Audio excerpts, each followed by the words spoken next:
deixar então uma contribuição aí, né, de uma palavra que tem queimado no meu coração, que está em Lucas no capítulo 24. Ali eu queria só ler com vocês aqui esse texto, daquele momento que é conhecido, momento em que aqueles discípulos no caminho de Emaús, quando Jesus ele ressuscita, né, ali depois da cruz, depois da morte dele, quando ele ressuscita e ele começa então a aparecer, ele aparece a dois discípulos, que é chamado ali o caminho de Emaús. E aí o texto diz assim, em Lucas 24, a partir do verso 13: Naquele mesmo dia, dois deles estavam indo para um povoado chamado Emaús, a 11 quilômetros de Jerusalém. No caminho, conversavam a respeito de tudo o que havia acontecido. Enquanto conversavam e discutiam, o próprio Jesus se aproximou e começou a caminhar com eles. Mas os olhos deles foram impedidos de reconhecê-lo. Ele lhes perguntou sobre o que vocês estão discutindo enquanto estão discutindo enquanto caminham. Eles pararam com os rostos entristecidos. Um deles, chamado Cleopas, perguntou-lhe: Você é o único visitante em Jerusalém que não sabe das coisas que ali aconteceram nesses dias? Que coisas? Perguntou ele. O que aconteceu com Jesus de Nazaré? Responderam eles. Ele era um profeta, poderoso em palavras e em obras diante de Deus e de todo o povo. Os chefes dos sacerdotes e as nossas autoridades o entregaram para ser condenado à morte e o crucificaram. E nós esperávamos que era ele que ia trazer a redenção a Israel. E hoje é o terceiro dia desde que tudo isso aconteceu. Algumas das mulheres entre nós nos deram um susto hoje. Foram de manhã bem cedo ao sepulcro e não acharam o corpo dele. Voltaram e nos contaram ter tido uma visão de anjos que disseram que ele está vivo. Alguns dos nossos companheiros foram ao sepulcro e encontraram tudo exatamente como as mulheres tinham dito, mas não o viram. Ele lhes disse: Como vocês custam a entender e como demoram a crer em tudo que os profetas falaram? Não devia o Cristo sofrer essas coisas para entrar na sua glória? E começando por Moisés e todos os profetas, explicou-lhes o que constava a respeito dele em todas as Escrituras. Ao se aproximarem do povoado para o qual estavam indo, Jesus fez como quem ia mais adiante, mas eles insistiram muito com ele. Fique conosco, pois a noite já vem, o dia já está quase findando. Então ele entrou para ficar com eles. Quando estava à mesa com eles, tomou o pão, deu graças, partiu e deu a eles.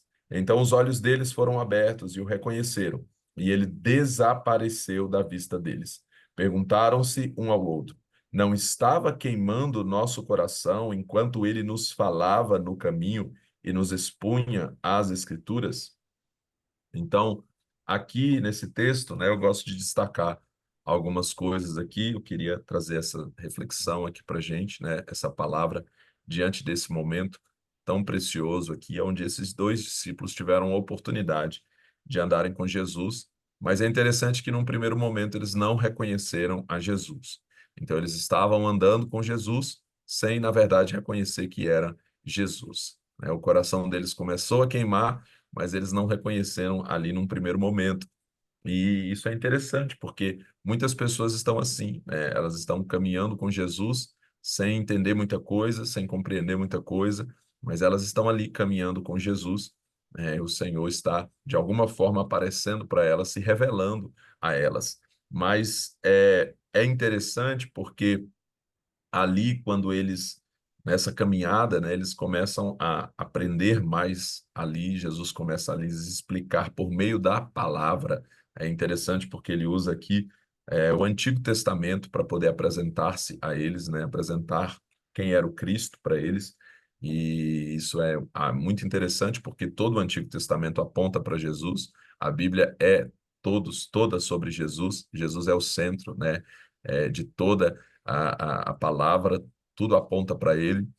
Nós tivemos um desafio, um desses nossos desafios, uma vez que a gente fez, chamado cristocentrismo, mais de uma vez nós fizemos já, onde nós copiamos ali mais de 420 textos do Antigo Testamento a respeito de Jesus. Então, nós encontramos Jesus de Gênesis até Malaquias, em todos os 39 livros do Tanar, né, do Antigo Testamento ali, nós temos todos eles apontando para Cristo. Cristo está sendo anunciado desde o início, desde o Éden, ele estava sendo anunciado, né? Quando o homem é expulso do Éden, ali, quando Deus o tira do Éden ali, desde lá o Senhor já deu um spoiler, né? Ele já tinha profetizado que tinha um cordeiro preparado para cobrir o pecado do homem, né? Então, antes dele tirar Adão e Eva do Éden, a Bíblia diz que ele sacrificou um animal e cobriu ali Adão e Eva com a pele daquele animal. Então, o sacrifício ali já estava apontando para Cristo, né? Como se Deus estivesse dizendo assim: eu tenho um plano de redenção, né? Não está, não, nada foge do meu controle, né? Então, não está tudo perdido, não.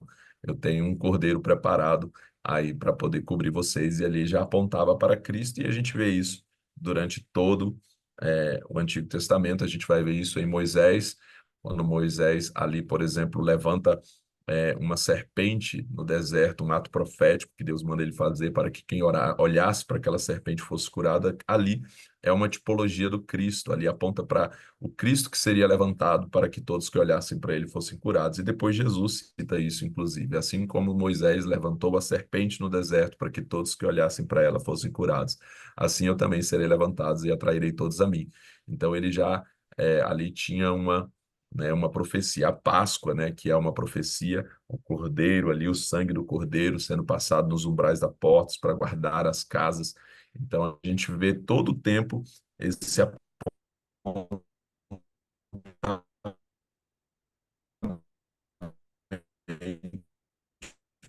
para Cristo, a rocha que é ferida representa a lei, representando a lei, representa o Espírito, a rocha ferida, Cristo é a rocha ferida, né? Então a gente vê aí Cristo sendo anunciado. Estão ouvindo aí? Apareceu uma mensagem aqui da conexão ruim. Deu uma Ajuda falhada, aí, mas Jesus. voltou, pastor. Tô nessa luta aqui. E então, né, mas a gente vê então, e aqui Jesus foi fazendo isso, né? Ele foi explicando para eles, mostrando como a lei, como Moisés e como os profetas. Tem um outro momento aqui também no 24, já em um outro momento com os outros discípulos, que fala dos salmos também, né? Constava nos salmos, os salmos também, muitos salmos apontam para Cristo, inclusive, né? São salmos proféticos que falam suas mãos seriam perfuradas, seu coração se derreteria como cera, né? Então, a gente vê aí muitas profecias que foram se cumprindo ali, centenas de profecias que se cumpriram, né, em Jesus, mostrando que ele de fato é o Messias, que ele é o Cristo, que ele é o Filho de Deus, que ele é o Verbo encarnado, que ele é o Salvador, o único Senhor e Salvador. E depois Atos vai dizer que não há outro nome dado entre os homens pelo qual devamos ser salvos. É só Jesus, é só por meio dele. Então é cristocentrismo, é Jesus no centro. E aqui ele vai mostrando isso vai ficando claro para eles, né? Eles vão tendo clareza sobre isso ali na medida que eles vão caminhando com Jesus.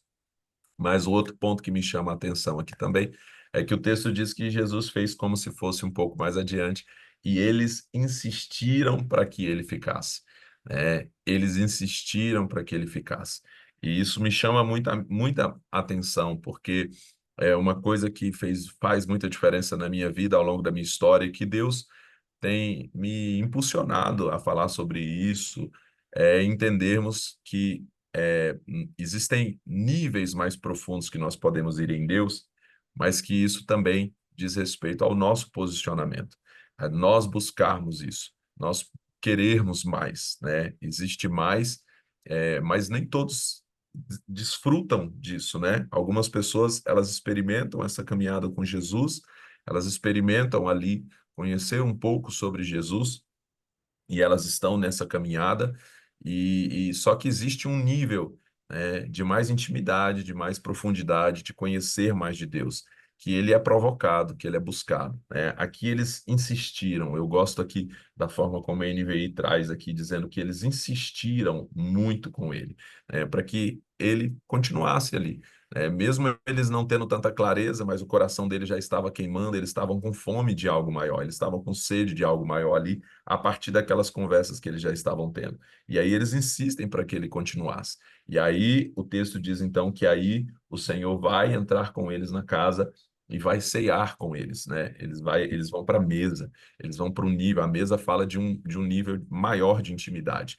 Então, sair de um caminho que eles estão só caminhando ali para entrar dentro de casa, sentar à mesa e oferecer mais, né? Então, é esse entendimento de que existe mais. Existem, né, nós podemos provocar isso, né? O meu ponto aqui é que nós podemos buscar isso, nós podemos provocar isso. Eles provocaram, eles insistiram nisso, né? Eles queriam mais de Deus. Então, quando a gente faz algumas coisas, né, como por exemplo, copiar a Bíblia toda à mão, né, e eu fui, claro, muito criticado, como sempre a gente é por tudo que a gente faz para Deus, sempre vai aparecer aqueles que serão inspirados, abençoados, motivados e aqueles que vão nos criticar, né? E eu fui muito criticado por isso, né? Para que fazer isso, né? Qual o propósito disso? Né? Mas o Senhor conhece o meu coração e sabe que o desejo de fazer cada uma dessas leituras, de fazer cada um desses propósitos de oração, cada um desses desafios, né? Mais do que uma superação pessoal, é uma busca por algo maior, é uma busca por mais de Deus, por mais tempo com Ele, por mais intimidade com Ele. Então, depois de muitas leituras da Bíblia inteira, eu senti que eu queria fazer algo mais, né? Eu queria conhecer um pouco mais, eu queria gastar mais tempo com a palavra e ter uma experiência um pouco mais, né, intensa com a palavra. Então, copiar à mão é isso, né? É você pegar ali, né, versículo por versículo, letra por letra, ponto por ponto, né? Uma coisa é você ler, outra coisa é você copiar, né? Então, existe muito mais de você. Então, eu estou dando esse exemplo, né, de muitas coisas que durante essa jornada o Senhor foi colocando no meu coração ali, e eu fui sendo inspirado de alguma forma, às vezes por testemunho de alguém, ou às vezes por algo que o próprio Deus coloca no nosso coração, né? Mas que você vai olhando e dizendo, sabe, existe algo mais que eu posso fazer, existe um relacionamento mais profundo, existe uma mesa, né? Existe um lugar que eu quero ir, eu quero sair dessa superficialidade, eu quero viver um pouco mais, eu quero ir além disso. Quando nós olhamos para o texto de Ezequiel, que é muito conhecido por falar ali a respeito daquelas águas que fluem do templo e que elas vão ficando mais fundas, né? Nós conhecemos muito esse texto, inclusive muito cantado, muito pregado ali uma representação que na verdade aponta para Cristo também, porque depois Jesus vai citar, dizendo, né, aquele que crê em mim, como dizem as escrituras, do seu interior fluirão rios de águas vivas. Aonde é que as escrituras dizem isso, né? Onde que na Bíblia está falando sobre isso que Jesus está citando? Ele está citando um texto de Ezequiel, é o único lugar que fala sobre essas águas que fluem do templo. Então a gente entende que o templo ali, na verdade, é um cristão cheio de Cristo que vai transbordar o espírito, né? Então ele fala que do seu interior fluirão rios de águas vivas. Então aponta para Cristo também aquele texto de Ezequiel. Mas é interessante observar que naquela visão de Ezequiel existiam águas que davam nos artelhos, existiam águas que davam nos joelhos, existiam águas que davam nos lombos, existiam águas que eram profundas e que só poderia ser passada se nadasse, né? Porque ela eram águas profundas. Então fala de níveis ali. Mas o interessante é que o profeta não está parado e as águas estão aumentando, né? As águas, na verdade, à medida que ele caminha, é que as águas vão ficando mais profundas. Então, ele vai sendo levado a águas mais profundas. Então, tem a ver com ele se mover também. Tem a ver com o posicionamento dele, com a ação dele, né? De que ele vai se movendo e as águas vão ficando mais profundas, né? E isso também fala dessa nossa jornada com o Senhor. Existem águas mais profundas, mas se eu quiser experimentar essas águas, eu vou precisar me mover. Eu vou precisar sair do nível que eu estou e buscar níveis maiores. Então, a Bíblia é cheia de referências, né? Cheia de momentos que nos mostra como que a nossa ação ela conta também. Como, apesar da soberania de Deus, apesar de Deus ser um Deus soberano e de todas as coisas realmente estarem no seu controle, ele, na sua soberania e com a sua infinita sabedoria, ele nos permite fazer algumas escolhas para vivermos algumas coisas, né? Então, por exemplo, quando Davi decide que ele quer construir um palácio para o Senhor, a Bíblia diz ali que não foi algo que o Senhor pediu. Tanto que quando Davi fala, eu quero construir uma casa para Deus, né? O Senhor fala, eu nunca pedi isso para ninguém, né? Eu nunca pedi isso, mas aquilo mexe tanto com o coração de Deus que ele entrega uma promessa para Davi em seguida. Ele fala, olha, nunca vai faltar um descendente seu sobre o trono, sempre vai haver um filho de Davi assentado sobre o trono. E de fato foi assim que aconteceu, é assim que acontece e até hoje e para sempre nós temos um descendente de Davi assentado no trono, que é Jesus, que veio da descendência de Davi. Então aquilo mexeu tanto com o coração de Deus, né? Foi algo que partiu de Davi. Davi queria fazer. Davi, como um homem segundo o coração de Deus, que não era perfeito, que tinha suas falhas, que pecou, que falhou, mas que amava a Deus tanto e queria tanto, né, fazer algo para Deus, que apesar de não ter Deus não ter permitido que ele construísse, mas ele preparou tudo, a gente vê isso em Crônicas, né, como ele preparou tudo para a construção, para passar para Salomão construir, mas a gente vê realmente esse coração de Davi, né? Como ele tinha esse coração de, sabe, de querer mais de Deus, sabe, de amar Deus a esse ponto, né? Então a gente vê por diversos momentos na Bíblia que pessoas que decidiram, né, que elas queriam mais de Deus, que elas queriam viver algo maior em Deus, e elas viveram isso, viveram experiências assim, né? E aqui nós vemos também nesse caminho de Emaús, aqueles homens ali eles insistiram, eles entenderam que existia mais e eles foram para a mesa.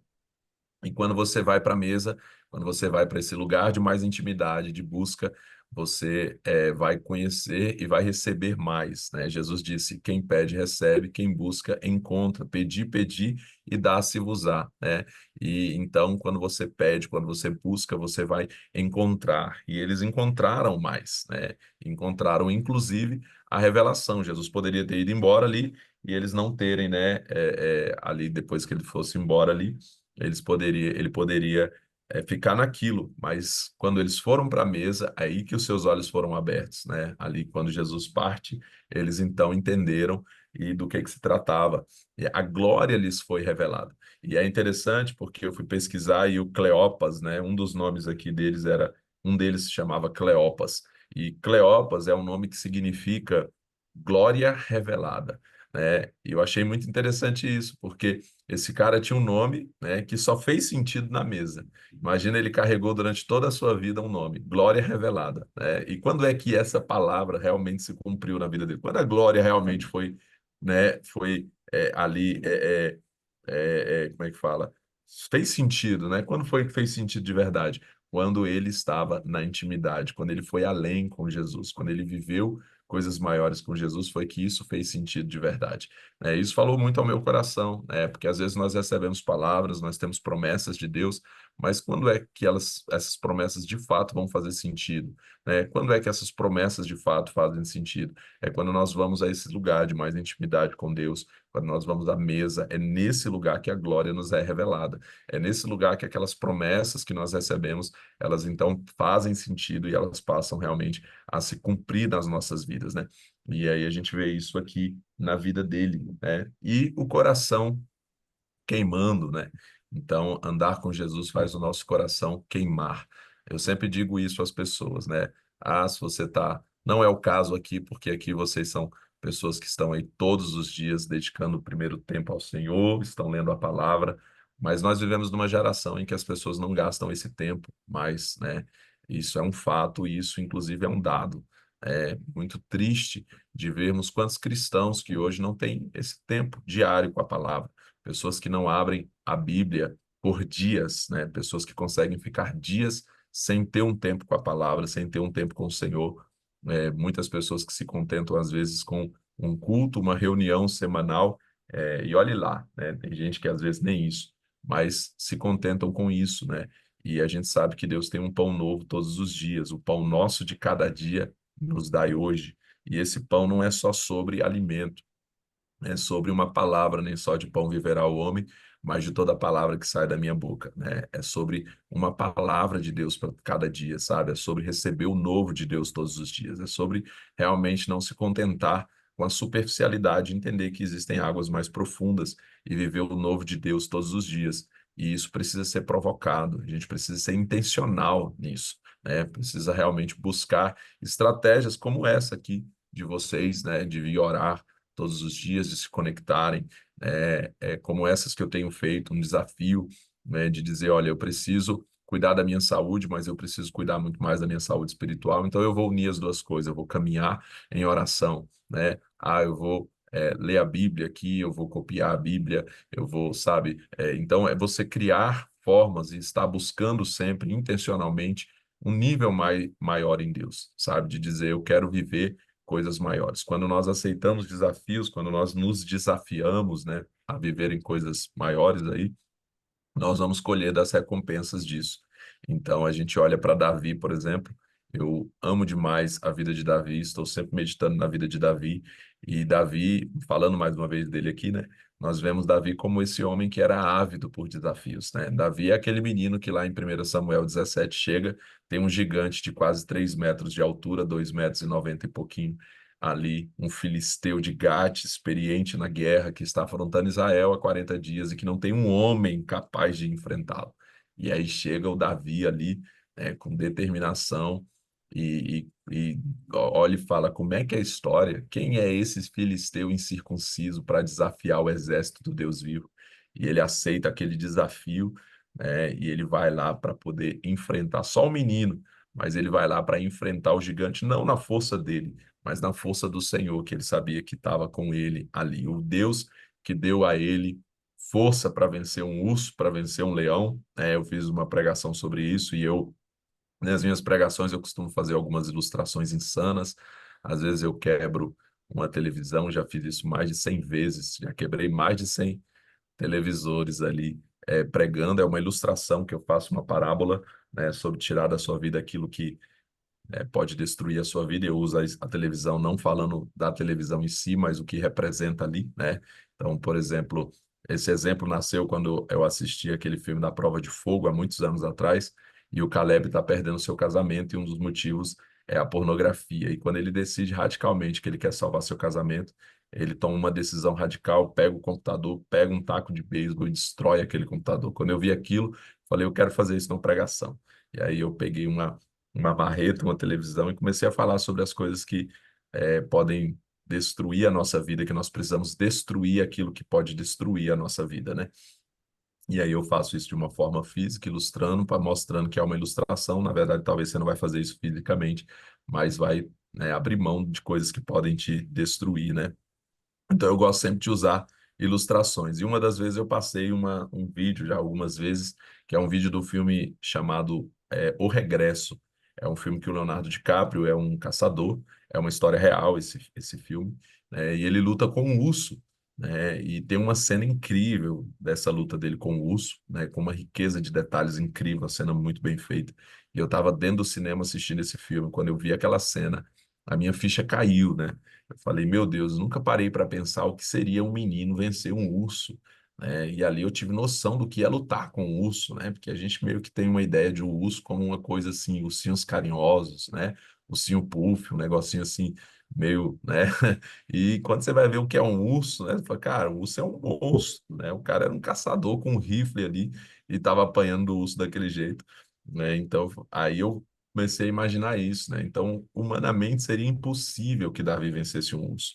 Seria impossível ele vencer um leão, né? Então, não, porque não é sobre a força de Davi, é sobre a força do Senhor.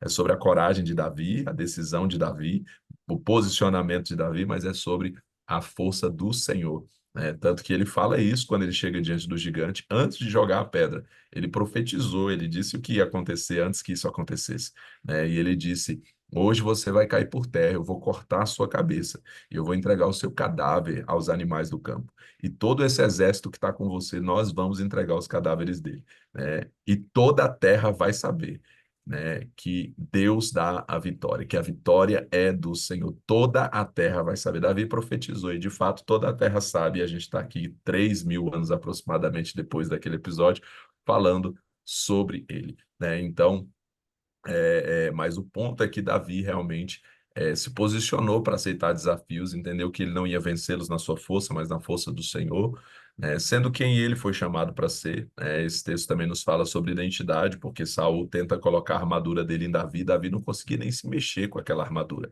né? E isso nos fala sobre identidade. Ele tira a armadura de Saul e ele vai sendo Davi, né? Ele não foi enfrentar o gigante sendo Saul, ele foi sendo Davi, sendo quem ele era, usando o que ele tinha, o que ele estava acostumado a usar todos os dias, né? Ali ele vai com aquela identidade dele. E eu sempre falo isso, né? Deus não conta com o que a gente não tem e com o que a gente não é. Deus conta com o que ele já nos entregou e com o que ele já nos fez para ser, né? Ele conta com quem a gente é e com o que a gente tem, já temos nas nossas vidas, aquilo que nós precisamos. Davi já tinha o que ele precisava, né? Ele tinha ali a funda dele, ele tinha um alforje de pastor, ele tinha o que ele precisava. E Deus usou isso para poder dar a vitória para ele e levá-lo ao seu novo nível, porque aí Davi então vai para um novo nível, né? Falando sobre novos níveis aqui que nós provocamos. Quando ele mata o gigante, Davi sai do nível agora da pedra, ele sai do nível da pedrada, ele sai do nível do alforje da funda para ir para o nível da espada. Então ele pega a espada do gigante e ele atualiza ali, ele vai para o seu próximo nível, ele vai lá e corta a cabeça do gigante e entra num novo nível de guerras e de batalhas ali que a gente vai ver a partir dali a vida de Davi. De fato, nunca mais foi a mesma, mas ele mantinha esse coração ávido por desafios, né? Quando Saul queria matá-lo num primeiro momento, Saul sabia que ele, né, uma coisa que Davi amava era desafios. Aí Saul faz um desafio, né? Ó, eu vou dar minha filha em casamento para quem me entregar 100 prepúcios de filisteus. A Bíblia diz que Davi foi lá e matou 200 filisteus, dobrou a meta, né? E entregou 200 prepúcios. Eu também fiz uma pregação uma vez chamada 200 prepúcios, né? Aonde nós falamos a respeito de Davi com essa disposição, né, de ir lá e vencer aquele desafio. Então, Davi era esse, né? E a Bíblia tem capítulos inteiros falando sobre as vitórias militares de Davi e deixando bem claro por mais de uma vez que o Senhor dava vitórias a Davi aonde quer que ele fosse, né? Então eu entendo que é isso. Eu acredito que, né, vai ser escrito isso ao nosso respeito, vai ser dito isso ao nosso respeito. E o Senhor dava vitória ao Américo aonde quer que ele fosse. E o Senhor dava vitória ao Paulo aonde quer que ele fosse. E o Senhor dava vitória ao Jorge Henrique aonde quer que ele fosse. A cada um de nós, que seja escrito e seja falado que o Senhor nos dava vitória. Por quê? Porque aceitamos os desafios, né? Decidimos provocar um novo nível, sair da superficialidade, insistir um pouco mais, dizer, Senhor, existe mais e eu estou aqui para viver mais. Eu aceito o desafio, eu me desafio a sair desse nível raso e dizer, Senhor, eu quero mais, né, qual é o próximo nível, qual é o desafio, né, qual é o jejum, qual é a oferta, sabe? Qual é né, a loucura, a insanidade, a loucura que eu vou fazer aí, né, pelo Senhor. E o Senhor vai colocando no nosso coração, vai nos inspirando e a gente vai fazendo essas coisas que o Senhor vai colocando em nosso coração aí, ou que a gente vai sendo inspirado por outros, porque tem coisa que às vezes, né, não foi necessariamente Deus que mandou, mas que nós decidimos que a gente quer viver e o Senhor nos deu a oportunidade de fazer isso, como foi com Davi ali quando ele decidiu construir, né, como foi com Elias, que a Bíblia diz que foi Elias que mandou parar de chover, não foi Deus que mandou ele mandar parar de chover, e Deus honrou a palavra de Elias. E Tiago fala isso, né? Se Elias, que era um homem sujeito às paixões, né, então ele mandou parar de chover e Deus honrou a palavra dele. Então Deus nos fez para sermos filhos, né, e não robôs.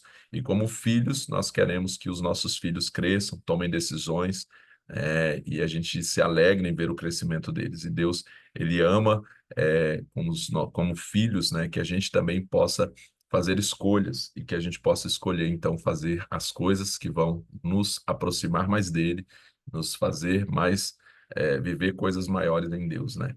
Então, essa é a palavra que queimou no meu coração aí para essa manhã, né? De alguma forma contribuir com vocês e dizer para cada um de nós aqui que a gente aceite os desafios de Deus e que a gente entenda que não é na força do nosso braço. Eu amo um texto que está em Provérbios 21:31, que eu sempre cito, que diz: Prepara-se o cavalo para o dia da batalha, mas o Senhor é quem dá a vitória.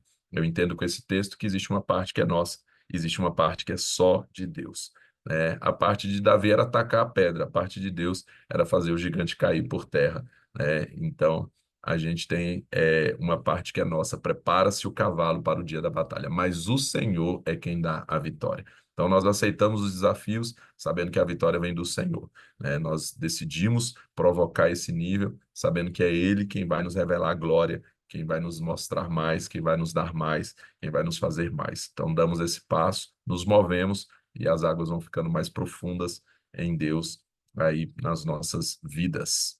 Então é isso, senhores.